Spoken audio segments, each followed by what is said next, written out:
Hey, Jeannie Lynch coming back to you today. Welcome back to Spiritual Stories Worth Sharing, a year-long focus bringing inspirational stories and messages out to you to hopefully make your day, but more importantly, out to the world. And here we are, right? We're in the thick of it. Coronavirus, we're in shutdown, lockdown. We've been talking about this for quite a while. We're not sure how much longer we're going to be talking about that.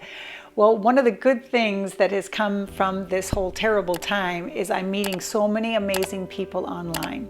So my next guest, Shoshana Deckter, she's coming in. She's an author, she's a public speaker, she's an influencer, she's also a resilient coach. And she reached out to me, she saw my mission, she saw my intention, and she felt like she had so many things she wanted to share because of where we are in the world today. She wants to talk about 3 in particular today as she shares her beautiful spiritual story we're sharing. So stay watching, stay listening. We're going to be talking about regaining hope.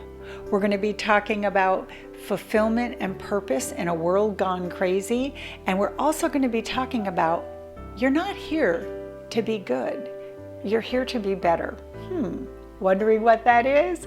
I can't wait to share Anne with you. Before she comes on, I'm going to show you a beautiful picture of my guest. I'm going to read you an excerpt that she sent me, which enticed me to do this interview. That's coming up next.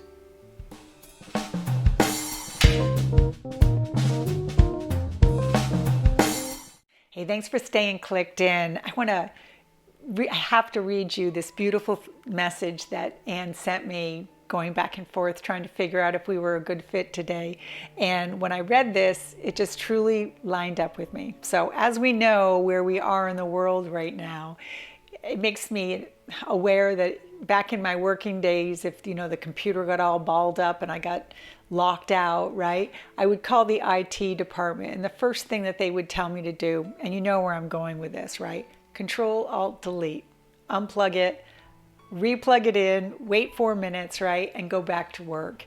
And it truly is in that rest that all the little back computer components, right, refix the hard drive and you're up and running again. I think that's where we are right now in the world, and I hope this little stop ends up being a benefit to us. That's my intention anyway.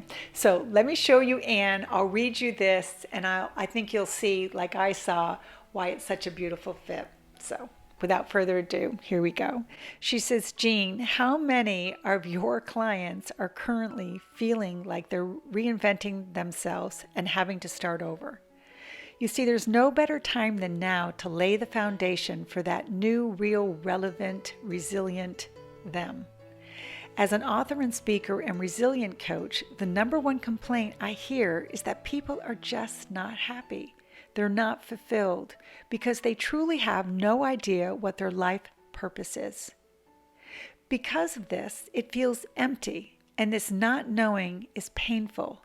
Humanity does everything in its power to distract and ignore this, but now the world has come to this full stop.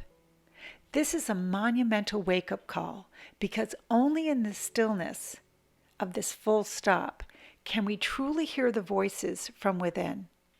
That voice of our soul that is screaming for recognition, acknowledgement, and the true desire to be fed.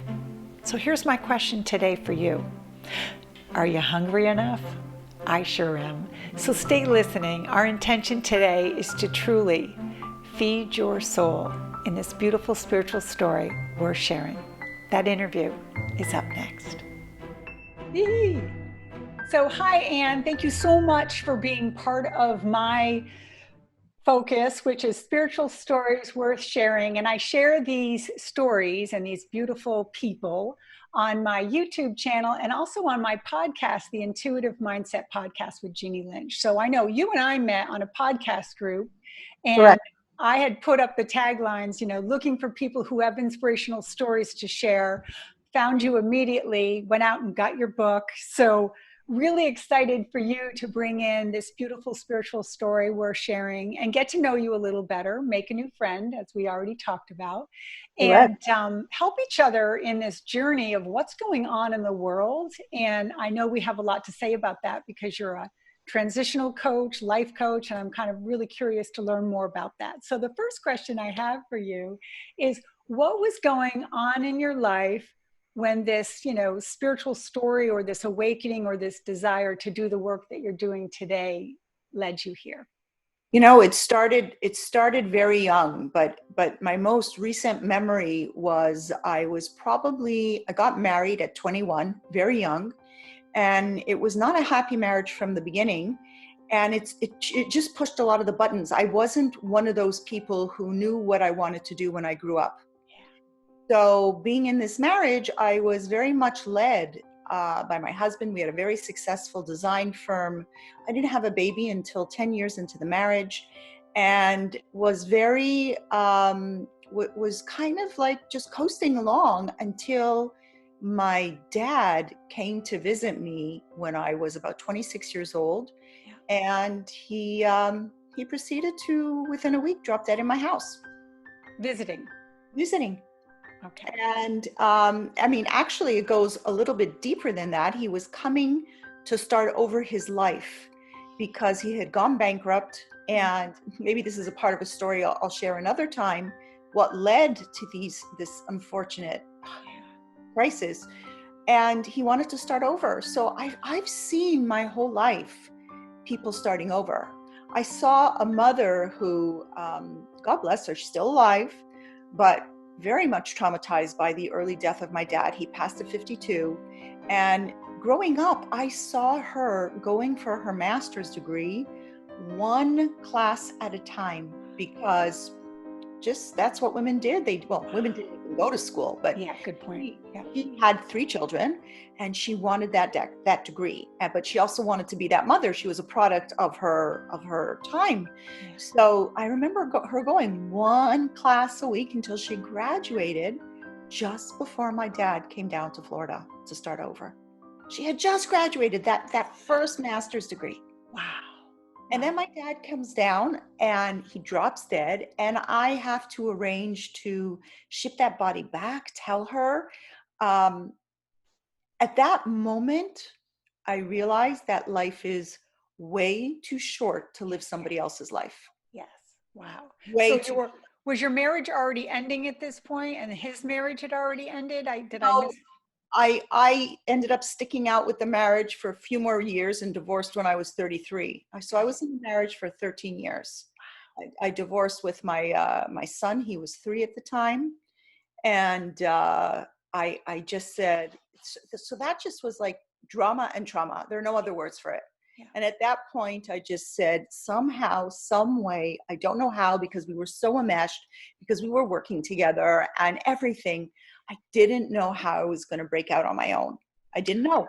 This is such an important conversation too, because I know we both assist people, right, in our practices. And I'm finding that, I've said this, and I got to be careful the way I say it because I don't want people to hear it the wrong way. But I first went through this divorce, and I didn't have the skills to go through the divorce, and so it was this horrible experience. Years later, because I had the skills of going through the divorce, I lost my daughter, and I had the skills to go through loss, to process, mindfulness, meditation. I had those tools in my arsenal, and I remembered saying to somebody once, oh, the divorce was worse. And I know that sounds a little strange, but what I meant and what I mean is having the skills. So here we are, you are assisting people and teaching them these skills. So did this start your practice for helping other people because you learned these skills? It started a journey of self-reflection, and not only was I on I also went back to school. I studied educational leadership. I also then decided that, you know what, we were doing well. Yeah. And we had the house, we had the business, but I was not happy. So pursuing more money, I knew, was not going to be the answer. I said there had to be something else. So that's when I started spiritual study. I started studying many spiritual disciplines, have been studying for the past 26 years. I have been a student and teacher of Jewish spirituality and Kabbalah, Got it. and have been just using my traditional degree to just take control of my life, teach others. There are universal truths, Jeannie. There are universal truths. Yes. We are, unfortunately, people say, oh, we're not born with a manual, but yes, we are. Yeah. Yes. We are born with a very universal and very old manual, and you just need to know how to decode it. Yeah. You need to know where to find the pieces you need to find. So I know if we're talking about the same thing, when you say universal man, are you talking of the universal laws? Is that what you mean? Like, talking about universal laws, divine intelligence, all the stuff that is just common to all of humanity. You know, when we say, like, for example, the 10 Commandments, when we say do not steal, do not kill, that applies to all of humanity. Those are universal truths. Yes. Those are universal laws. Yes. Non-harming Buddhism. Right? They're universal, right? They just cross all disciplines. Love that. If you want to live a life of joy and fulfillment and abundance, then, and by the way, that's our birthright and destiny. Did you know that, Jeannie? Oh, yes. I teach that. Yeah. I don't think so many people know that. Yeah. They think like Murphy's Law, whatever can go wrong will go wrong. But this was one of the things I learned early on, that it was my birthright and my destiny to be full of abundance and health and joy and purpose.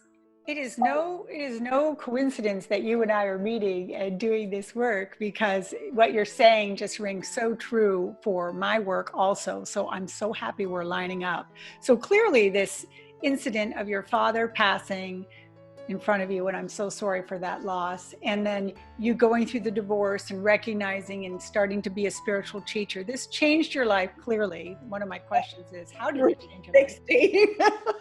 For the better, right? Well, for the better, yeah, but like totally unexpected. Yeah. Love that. If you would have asked me if I could ever have seen this coming, I mean, what? Yeah. So one of the life plans that shows up in my spiritual practice quite often is the life of shock, or as we call, like, the life of discernment. You know, what I've uncovered about myself is I truly do make those changes in my life when the shock happens. 9/11 was a shock. I mean, COVID is a shock. We're all in shock with what's going on in the world today. And look at the beautiful, actually, we talked about this before we got on, right? We were going to make sure we said where we were in the world today to acknowledge that we're in the middle of coronavirus. Yours is on live right now. My show won't air for a couple months. We wanted to kind of do a timestamp for where we are. We're right in the middle of the riots are taking place, and Black Lives Matter and All Lives Matter. And so look at where we are. As terrible as where we are, there's some beautiful things coming from this awareness and this awakening of this universal truth. So the timing for this is perfect. Do you agree? I don't call, well, everyone coins the experience differently. What you coin shock, I call wake-up calls. Got it. Yeah. And some of them are more shocking than others. Yeah.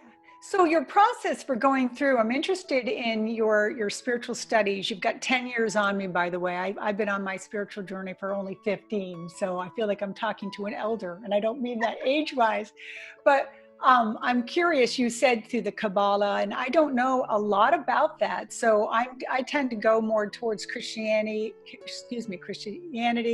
and Buddhism, and the spiritual universal law. Is it that different, or is it the same?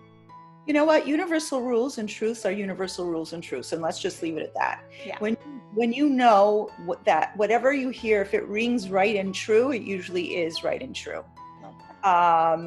And it's we say that there's a beautiful expression. It says shivim panim al haTorah. There's 70 different faces to learning spirituality and wisdom. So whatever floats your boat, whatever gets you there, whatever works for you, as long as there is an understanding of a higher power. Yeah. And I always say, when people say to me, I don't believe in God, I don't believe in a higher power, I say, you know what? I get it. I wasn't, the most spiritual human being myself for many, many years. But the one thing that always rang true to me is my husband says this expression. He says, when you are in the foxhole and bullets are raining over your head, who do you pray to? Yeah, good point. We all somehow, in some way, when the crap hits the fan, when we have a shocking situation in our life, when there's a wake-up call in our life, at that moment, the first thing we do is go to our higher power. Why me? Help me. There is an understanding and an acknowledgement of a force that is greater. And in that place, in that greater force, in that place is where all joy, all abundance, all health, all fulfillment, all blessings, it's there. Because there's no separation, right, Anne? I mean, we are God, right? In a sense, we're all one. There's no separation. We all have our, okay, let's put it this way. We all have our animal soul and our godly soul. Love your terminology. We all have parts of us. The animal soul is the part that is connected to physicality. And it's basically, we can put it into a common vernacular. It would fall into Maslow's hierarchy of needs, the basic needs, the needs for shelter and safety and food. That's the animal soul. So that's the part of us that the moment we land in a physical body here on this earth, that's the part of us that starts to dominate. And that's the part where we start to, like, I want more, I need, I want. Yeah. So we said we were going to talk about a couple things today. I want to make sure we get to those. We talked about where we are in this life. We just kind of did that. I love that we're starting the conversation about living your fulfilling and working in your own full fulfillment, right? To not be drudging and going to the job you can't stand, or in the marriage that's ended. And, so how do you coach people to that is another thing I want to talk about. And then I want to get into your book. So hopefully we can do that in our beautiful half an hour together. So take me to, how does somebody find you and work with you and get to the point where, they're in a terrible work situation and they don't want to, or they're not happy. And how do you help? What's the first step to helping somebody? Most people come to me because there's a part of their life that's not working. Whether it's the relationship, whether it's the financial part, whether it's an issue with a child. And when they come to me, we first realize that because they're not balanced in the area of, and getting the fulfillment, that incredible, yummy fulfillment that comes from living in alignment with your purpose, then everything else that's going wrong seems 10 times more intensified. True. Does that make sense? Absolutely. So what we try to do is, rather than sometimes I have to put Band-Aids on, we need to dial down the stress. But for the most part, I have a program, and this is what the book is about, which walks you through about 6 steps on how to really start understanding what your life's purpose is, how to live a life of impact and meaning. And then everything else around you, believe it or not, starts to fall into place. Or if it's still stressful and if it's still out of balance, it doesn't have that same hold on you, that same power. Because, as I mentioned before, it is our birthright and destiny to live a life of fulfillment and to live our potential. And when we do that, every other aspect of our life is enhanced. Do you do it through teaching the law of attraction? Is that part of your... No, the first thing I do is I talk about what I call monitoring your internal mindset. Okay. The first thing we have to do is become very clear of which voice is talking to you. Now, we can call the animal soul the bad guy and the higher soul the good guy.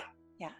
Okay. Most people are absolutely clueless when it comes to identifying those voices. They know very clearly about the animal soul, the bad guy.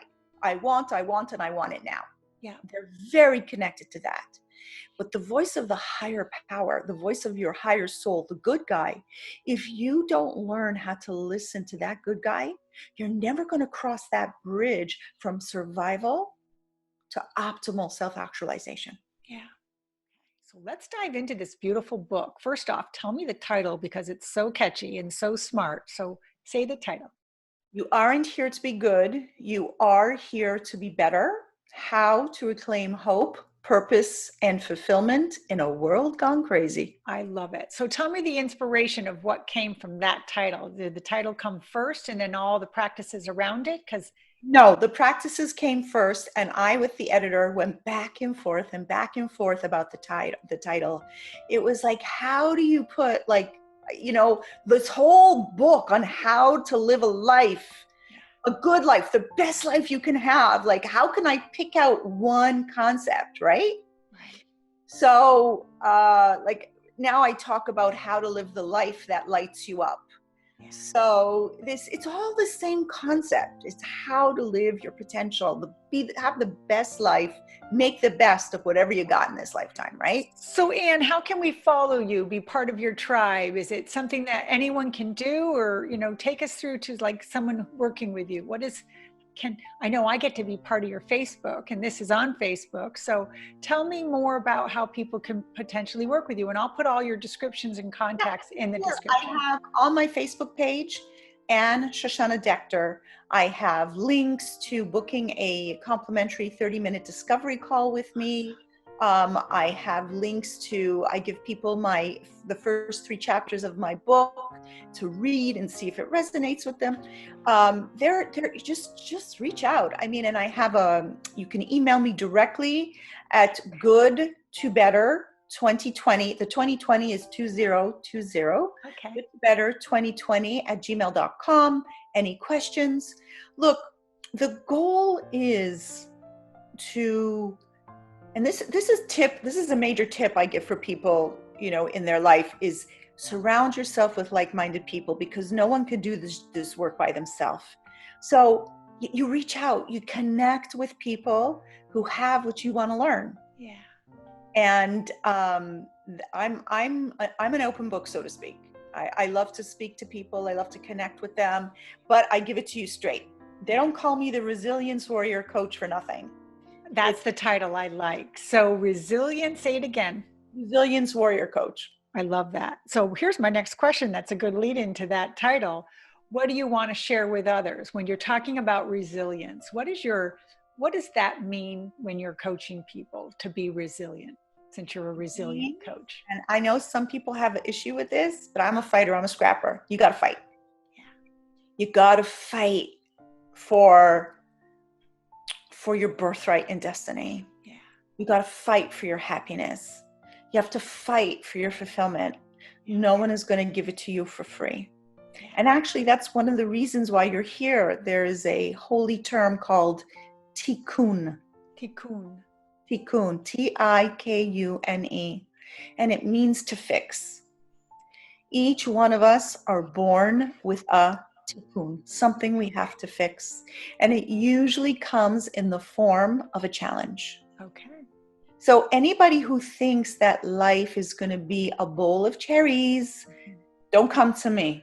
Now, do you believe what I believe, which is not only do we have that tikkun, or the word, to do, but that we chose it prior to coming here?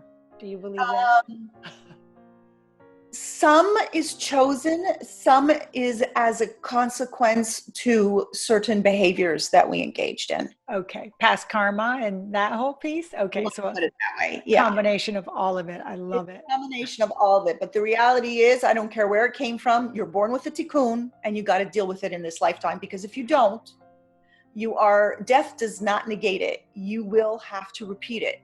Yeah. And usually when we repeat, whether it's in this lifetime in the form of another challenge, or next lifetime, it's going to be 10 times intensified. I have to tell you, that might sound scary to people to hear, but I'll tell you from my own experience and understanding that and learning that, I came here to learn about loss, love, forgiveness. Like that's my thing. And so when I lost 2 children, but when I lost my second child, I was thinking to myself and learning this about in my own spiritual practice, that I chose this and this was the lesson I wanted to learn and so on.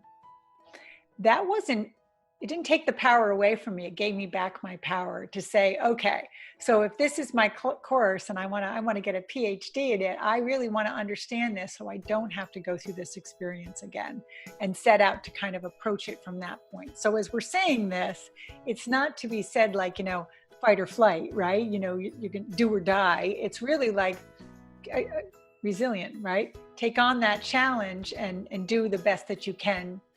The one caveat, not the caveat, the good news that goes along with this is that when you choose in grace to do this challenge and say, you know what, I'm not going to distract. I'm not going to run away from it. I'm going to take this one on head on, even though it's like, wow, it's going to be painful. My natural instinct, my animal soul is like, run as far and fast as you can, right? Yeah. But our sages teach that if you choose to take this on, then the challenge will be mitigated. So let's move on to, because we're almost close to wrapping up too.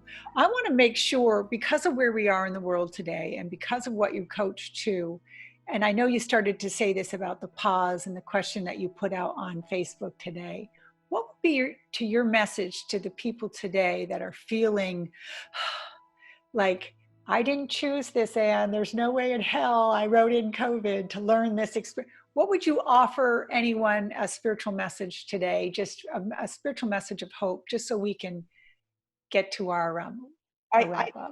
Something that I've been really thinking about and teaching about for the past few weeks is to realize that if we want help from above, if we want the abundance to come from above and the protection and the healing, we have to take certain actions here. Mm-hmm.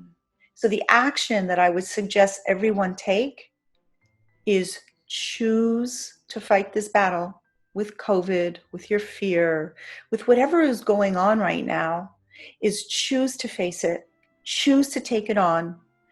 It'll be mitigated, it'll be shortened in intensity, and you will learn so much, but you will only know a little while down the road. You'll only later see what the silver lining is. Yeah.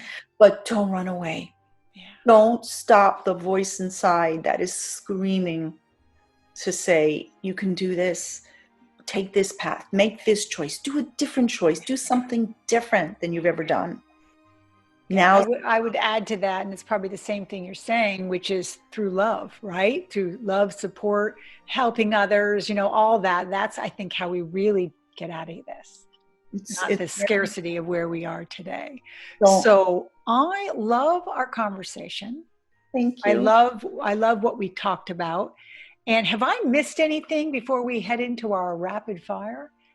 When you thought about doing this interview today, you were like, you saw my platform and you thought, oh, I line up with her. And is there anything that you want to make sure gets said, or have you already said it? I'm going with the flow. How's that? That's perfect. That's perfect. Okay, so we're moving in. We're going to do our rapid fire. So for your Facebook friends, right, you're missing the bells and whistles and the music, but it'll still be fun to hear your answers. Boy, let's go. Okay, so one, 2 words. You can't say anything long, right? What is a favorite book or teacher that you'd like to share with others? The 4 Agreements. Oh, there's a 5th agreement coming out. Oh, there is? Just got that out. The world today. What does the world need in order to be changed, Anne? The world needs love. Love that. Your life lesson. What is the word you used earlier? Cocoon. Everybody comes with a certain. What is yours? What do you think your life lesson is? Mine was to stand in my truth. And here you are doing it. So lesson learned. Once you learn the lesson, it's yours. I love that. What do you love about yourself, Anne? I love the fact that when I say I'm going to do something, I do it. So I was worried you weren't going to be on this call today, but you taught me. Of course I am, right? So thank you. I appreciate you being a woman of your word. Woohoo! What are you doing when you're experiencing joy, Anne? Exactly what we're doing right here. Talking about healing the world. And connecting. I love it. So that is our time together. Thank you so much. So whether people are watching this on our platforms, on YouTube, or even listening to this on our podcast, the Intuitive Mindset Podcast with Jeannie Lynch, we truly do appreciate the audience and your time today. And it was so nice getting to know you more. And I feel like I made a new friend. So mission accomplished. Beautiful, Jeannie. Thank you so much. And we will collaborate some more in the future, I'm sure. I would love that. I love doing collaborations. Thank you, Anne.